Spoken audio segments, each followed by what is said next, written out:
នឹងការប្រតិបត្តិមិនត្រឹមត្រូវរបស់បុគ្គលធានវិធីដែលតាំងខ្លួនជាព្រះសិអាមេត្រីនោះគណៈកម្មការចម្រុះចំនួន3បាទត្រូវបានបង្កើតឡើងរួមមានទី1គឺគណៈកម្មការចម្រុះសម្រាប់គ្រប់គ្រងវត្ថុរាជាដែលមានសមាជិកដឹកនាំដោយអាដាមផៃប៊ុនឈឿន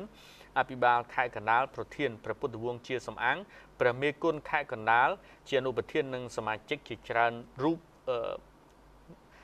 នឹងអ្នកផ្សេងទៀតបាទបុគ្គលធានវិធីដែលតាំងខ្លួនជាព្រះសិអាមេត្រីនោះបានប្រព្រឹត្តអំពើឆបោកពុទ្ធបរិស័ទមួយចំនួនដែលខ្វះការពិចារណាត្រូវបានបុគ្គលនេះឆបោកអស់លុយកាក់រាប់សិបម៉ឺនសែនដុល្លារនិងឆបោកតាមផ្លូវអារម្មណ៍ដូចជាការលក់សម្ភារៈគិរូបភ័ណ្ឌ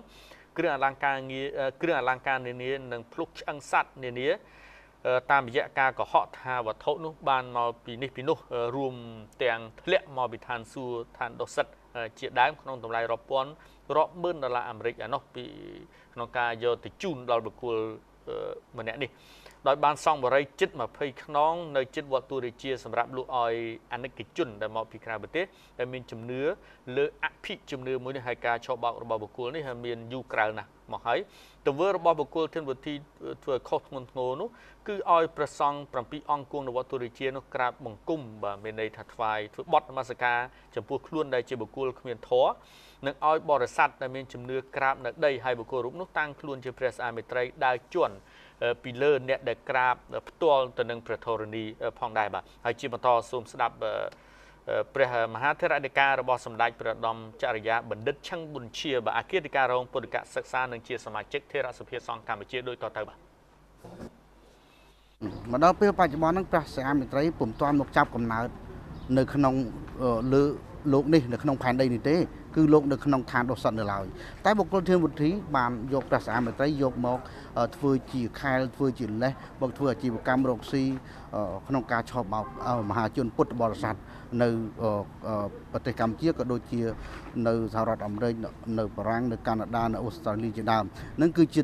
ទង្វើខុសឆ្គងផ្ទុយទៅនឹងផ្លូវច្បាប់របស់រដ្ឋជាការរំលោភទៅលើ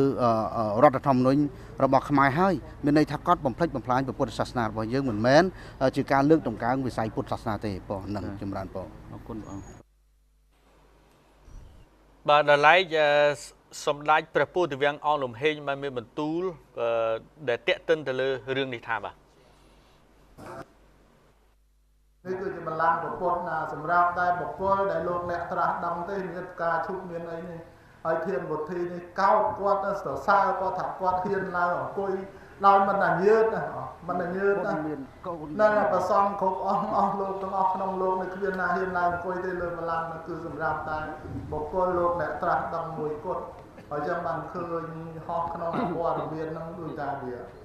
វាអស្ចារ្យណាស់អានឹងឲ្យធម៌ប្រមាទបារមីវាអត់ដល់វាកើតជារឿងអញ្ចឹងបាទដល់ឡែកអាដាមរដ្ឋមន្ត្រីក្រសួងធម្មការនិងសាសនាអាដាមមិនខិនបាទបានមានប្រសាសន៍តាក់ទិនទៅលើរឿងនេះហើយថានឹងប្រឹងប្រែងក្នុងការដោះស្រាយចំពោះបញ្ហានេះឲ្យខានតែបានបាទរឿងនេះសូមស្លេះប៉ុណ្ណឹងទៅចោះយើងត្រឡប់ទៅកាន់ភ្នាក់ងារដែលនៅតាមបណ្ដាខេត្តនោះវិញគឺទៅកាន់ខេត្តព្រៃវែងជាមុនសិនបាទគឺ